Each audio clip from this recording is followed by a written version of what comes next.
Hello everyone, Xeroxes1359. Welcome back to Let's Play Crash Bandicoot. Without further ado, let us start a new game.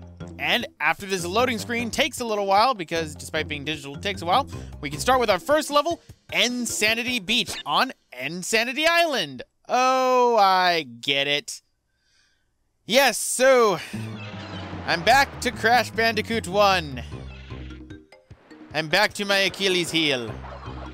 So, let's get into this, shall we? Pretty much control Crash, you use the D-pad. This game does not support analog control because this was a time before the analog stick existed for the PlayStation 1. Anyway, you hit the X button to jump, the square button to spin, and congratulations, you have pretty much every single control in Crash Bandicoot right now.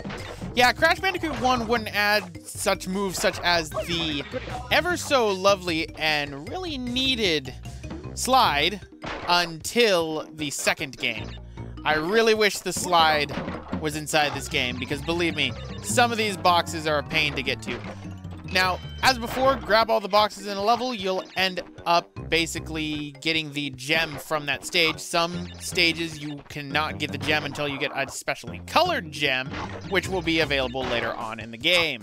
At the same time, you can't die at all during the level, because if you die during the level, then you cannot get the gem at all, no matter what, even if you grabbed all the boxes. That's something that was fixed for Crash 2, and it's something that I'm glad was. It is the worst part about Crash 1, especially for a specific level later on in the game.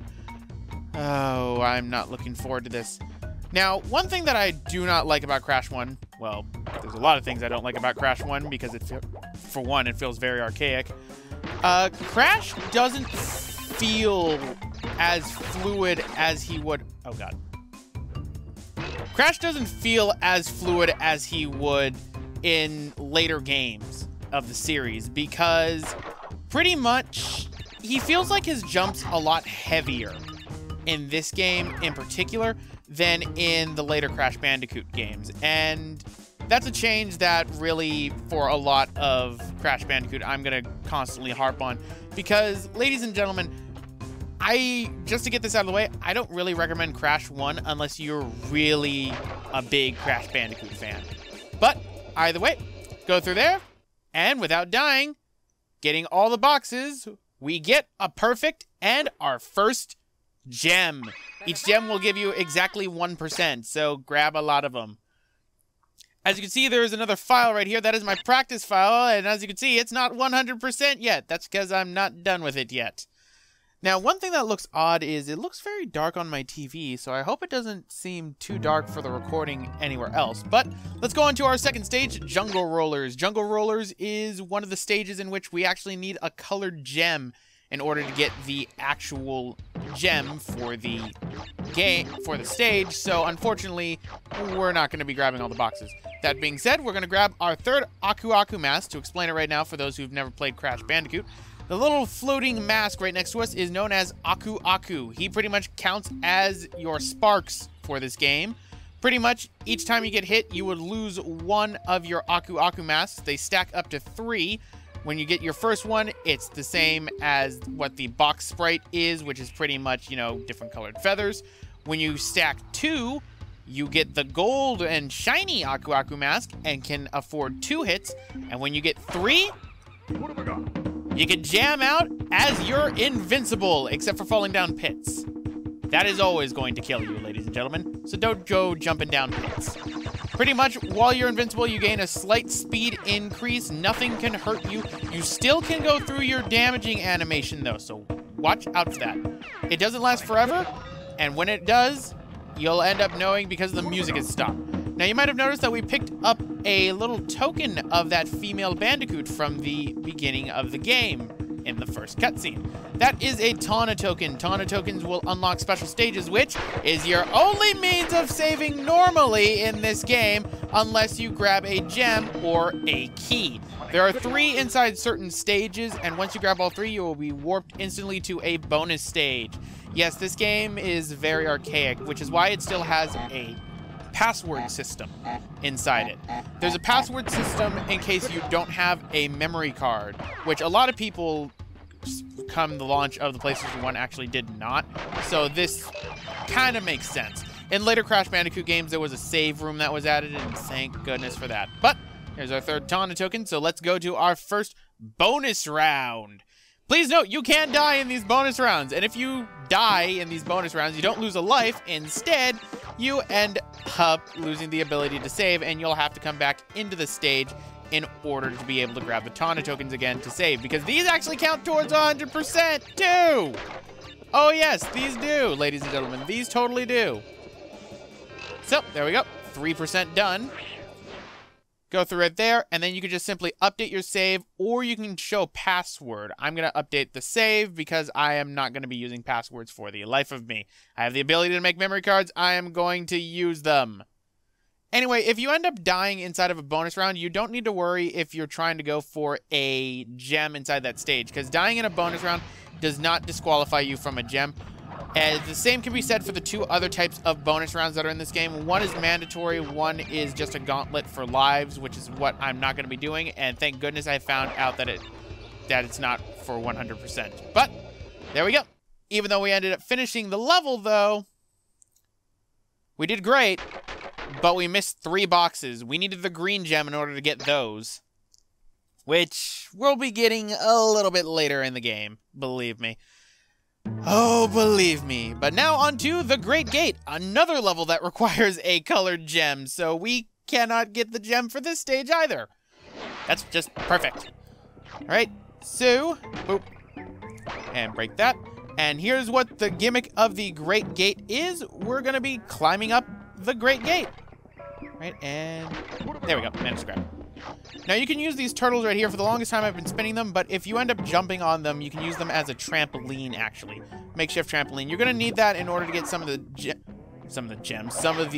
boxes in this stage. Now, quick thing to point out, you can get crushed, like I just showed off right there. And I am, you know, just because I ended up saying you don't get the gem here, doesn't mean I want to die, game. Right? So there we go. Now your lives cap out at 99. There is no problems with that. The only problem is every time you turn off the game, your lives reset to 3, so keep that in mind. Live building in this game is pretty easy, so you don't need to worry too much. However, if you end up going into a stage unprepared, then things can get a little bit hairy. Okay, let's get that. Kill the plant. I'm gonna wait for that thing to pop up. Now you're gonna go down. And you're gonna go up. Ladies and gentlemen, I should point this out right now and just get this out of the way in episode 1. I am not Garland the Great. At all. So do not expect the most fabulous run of Crash Bandicoot 1 ever. I ended up mentioning earlier that I only recommend Crash Bandicoot really for people who are really big Crash fans. And the reason for it is Crash Bandicoot 1 is often considered the hardest Crash Bandicoot in the original Naughty Dog trilogy, and I have to wholeheartedly agree. A lot of it, though, is unfortunately due to a little bit of old archaic design that is fixed in later Crash Bandicoot sequels. Even in Crash 4, it doesn't get as bad as some of the really difficult parts in Crash 1. And really, I mean, Crash 1 is good, but if given the option for which one I have to go back to, I'll go back to Crash 2 and 3 sooner than I will Crash 1. And that's just me. There's some people who I know probably prefer Crash 1 over the other ones, but easy come, easy go. Either way, save, and let us continue back to the Great Gate. Pretty much, if you really know what you're doing, this game is also really short. So in hindsight, you can probably beat this game within a couple of hours if you're good enough. Now, you need the yellow gem in order to be able to get all the boxes for this one. However, it is possible to glitch past there by jumping over the warp gate if you hit on the ending warp panel at the right angle. And it's very difficult, which is why I am not doing it. We'll come back later once we get the yellow gem, which is going to be actually in the last level of the game. But now, we get to go to Boulders. Oh, boy. This one, we can get the gem for. But there's something that's a little bit difficult about these stages, that's for sure. That is, we're running from a boulder, ladies and gentlemen. I'm surprised. First death! I tried to be fancy, so now I have to do this. Whenever you die in a stage that you can get a gem, you have to hit start, hit select, and you'll end up back at the map. So then you can come back in. I was actually rather surprised that Aku Aku didn't fly away, because Aku Aku's supposed to fly away whenever you're being chased by something. That was kind of odd. But what I was trying to do was I was trying to do what is a little bit of a speed running trick, where if you spin and jump, you'll get a little bit more distance. Because this boulder, ladies and gentlemen, this thing wants us dead. Whoever pushed this thing is a real asshole.